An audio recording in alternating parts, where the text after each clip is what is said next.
Kakinada MP Uday Srinivas కి cyber shock తగిలింది. Kakinada MP tea-time సంస్థ అధినేత ఉదయ్ శ్రీనివాస్ పేరును అడ్డం పెట్టుకుని సైబర్ నేరగాళ్లు భారీ మోసానికి తెరలేపారు.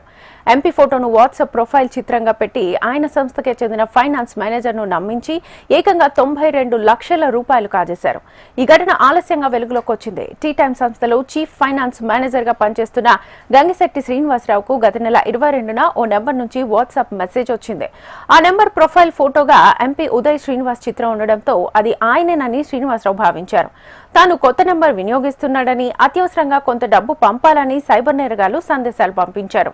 తన యజమాని అడుగుతున్నారని పూర్తిగా విశ్వసించిన మేనేజర్ ఎటువంటి క్రాస్ చెక్ చేసుకోకుండా నేరగాళ్లు సూచించిన బ్యాంక్ ఖాతాలకు 11 విడతల్లో 92 లక్షల్ని బదిలీ చేశారు.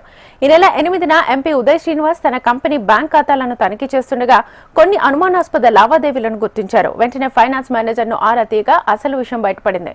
తాను డబ్బుల కోసం ఎలాంటి సందేశాలు పంపలేదని, తన ఫోన్ నెంబర్ కూడా మారలేదని ఎంపీ స్పష్టం చేయడంతో మేనేజర్ నివ్వెరపోయారు.